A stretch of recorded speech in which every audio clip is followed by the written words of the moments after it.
नमस्कार दोस्तों। तो दोस्तों आप सभी जानते ही हैं कि अमेरिका के 47th प्रेसिडेंट मतलब चुने जा चुके हैं और उनका शपथ समारोह भी हो चुका है। तो जी हाँ, मैं बात कर रही हूँ डोनाल्ड ट्रंप की। तो चलिए आज के इस वीडियो में हम जानेंगे कि अभी रिसेंटली ही उन्होंने एक ऐसे बिल के ऊपर एक ऐसे ऑर्डर को समाप्त कर दिया जो कि शायद इंडिया के लिए भी बहुत इंपॉर्टेंट है, बर्थ राइट सिटीजनशिप का। तो इसका इंडिया पे क्या इम्पैक्ट हो सकता है उसके बारे में, और ये क्या ऑर्डर है इसके बारे में आज के इस वीडियो में हम जानेंगे। तो यहाँ पे आप एक न्यूज देख ही रहे हैं, how Trump day one order to end birth right citizenship will impact Indians. ठीक है, तो देखिए संयुक्त राज्य अमेरिका के जो 47th प्रेसिडेंट बने हैं डोनाल्ड ट्रंप का पहला दिन देश के जो मतलब आप देखेंगे इमिग्रेशन लैंडस्केप को एक नया आकार देने के लिए चिन्हित रहा था। उन्होंने एक नया ही आकार दे दिया है, तो उसी के बारे में आज बात करेंगे। देखिए वॉशिंगटन संयुक्त अमेरिका के 47th राष्ट्रपति के रूप में डोनाल्ड ट्रंप का पहला दिन देश में, ठीक है, जो भी इमिग्रेशन होता है परिदृश्य को नया आकार देने के लिए महत्वपूर्ण साबित हुआ है। उन्होंने एक कार्यकारी आदेश पर हस्ताक्षर किए जो कई जो कई मतलब क्या करता है, कानूनों को लक्षित करता है, यानी कि इमिग्रेशन से रिलेटेड बहुत सारे कानूनों को बेसिकली ये क्या करेगा, लक्षित करेगा।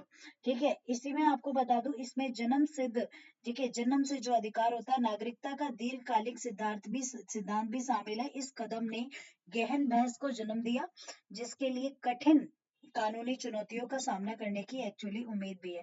तो दोस्तों मैं आपको बता दूं विवाद के केंद्र में अमेरिकी संविधान के 14वें मतलब जो 14वां संशोधन है संयुक्त राज्य अमेरिका में पैदा हुए सभी व्यक्ति को नागरिकता प्रदान करता है।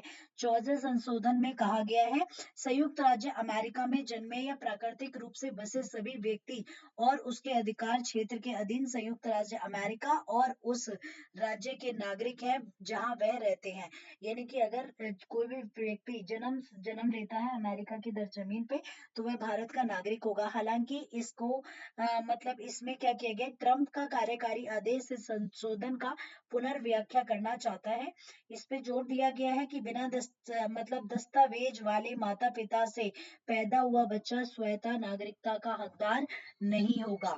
ठीक है, अमेरिका की नागरिकता का नहीं हकदार होगा। यानी कि देखिए अगर माता पिता के पास दस्तावेज नहीं है अमेरिका वगैरह के तो वो हकदार वहाँ पे नहीं होगा।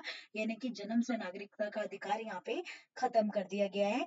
नीति में इस बड़े बदलाव से अमेरिका में रहने वाले लाखों अमेरिकी भारतीय अमेरिका पर असर पड़ने की उम्मीद है। इनमें से कई साल या दशकों से ग्रीन कार्ड का इंतजार कर रहे हैं, यानी कि जो लोग कई सालों से ग्रीन कार्ड का इंतजार कर रहे हैं उनके लिए भी यही हो जाएगा। ट्रंप प्रशासन ने जन्म से नागरिकता को हास्यास्पद मतलब माना है और दावा किया है इसे समाप्त करने से अवैध आप्रवास पर लगाम लगेगी।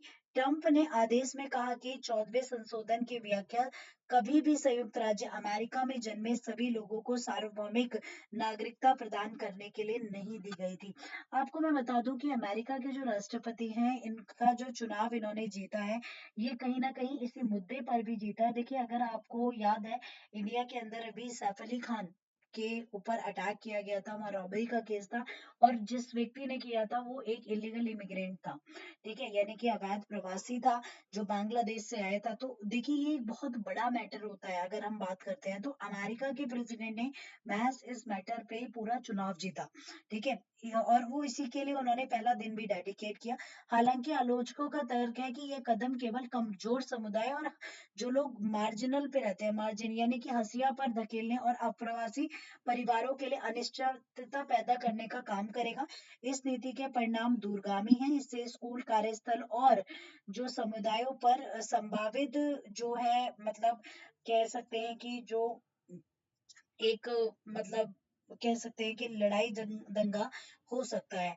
नीति में यह परिवर्तन आदेश जारी होने के 30 दिन बाद प्रभावी होगा जिससे कानूनी चुनौतियां उत्पन्न होंगी। इस नीति का सबसे महत्वपूर्ण प्रभाव उन भारतीय परिवारों पर बेसिकली पड़ेगा जो अपने बच्चों के लिए अमेरिका नागरिकता प्रदान करने के साधन के रूप में जन्म पर्यटन का प्रयोग कर रहे हैं। देखिए कुछ लोग क्या करते हैं अमेरिका की नागरिकता लेने के लिए एज अ पर्यटन आते हैं और बच्चे को जन्म देते हैं तो बच्चे को नागरिकता मिल जाती है। जन्म पर्यटन इस जन्म मतलब जिसमें जन्म देने करने के लिए अमेरिका की यात्रा करना शामिल है। मैक्सिकन और भारतीय परिवारों के लिए एक लोकप्रिय मार्ग रहा है। ठीक है, जो मैक्सिकन्स हैं और अमेरिकन हैं, सॉरी इंडियंस हैं, उन्होंने यही मार्ग काफी हद तक अपनाया। हालांकि ट्रंप की नई नीति से इस प्रथा को पूरी तरह समाप्त करने की उम्मीद है। अमेरिका जनगणना ब्यूरो के अनुसार वर्तमान में अमेरिका में लगभग 5 मिलियन भारतीय अमेरिकन रह रहे हैं। ठीक है, जो कुल जनसंख्या का 1.47% है। ठीक है, इनमें से केवल 34% ही अमेरिका में जन्मे हैं, जबकि शेष तिहाई अप्रवासी हैं। ठीक है, वर्तमान में अमेरिका में काम कर रहे अधिकांश भारतीय नागरिक, ठीक है, H1B वीजा पर है। इसके साथ ही अमेरिकी राष्ट्रपति ट्रंप के कार्यकारी आदेश के अनुसार अमेरिका धरती पर पैदा होने वाले सैकड़ों भारतीय मूल के बच्चों को स्वचालित नागरिकता नहीं दी जाएगी। ठीक है, अमेरिकन सिविल लिबर्टीज यूनियन यानी कि ACLU ने जन्म सिद्ध नागरिकता पे 14वें संशोधन की स्पष्ट भाषा का हवाला देते हुए ट्रंप की कार्यकारी आदेश की संवैधानिकता पर चिंता व्यक्त की है।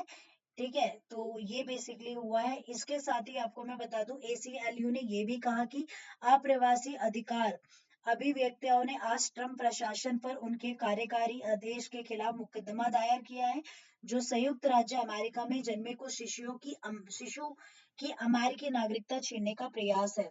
देखिए, नागरिकता छीनने का प्रयास है। हालांकि इसको लेकर अभी जो ट्रम्प जी का ये निर्णय लिया गया, इंडियंस को अगर आप देखेंगे तो इंडियंस का बहुत ज्यादा मतलब कई समय तक एक इजी तरीका रहा है अमेरिकी नागरिकता लेने का। मैक्सिकन्स ने भी यही तरीका काफी अपनाया है। तो अब इस तरीके से आप नागरिकता नहीं ले सकेंगे, कुछ ही समय में ही प्रभावी हो जाएगा ये law. So well, I hope guys कि ये न्यूज आपको समझ आ गई होगी। तो अभी के लिए इतना ही, मिलेंगे नेक्स्ट वीडियो में। जब तक के लिए टेक केयर, अपना ध्यान रखिएगा। Will lots of love and care. Thank you so much.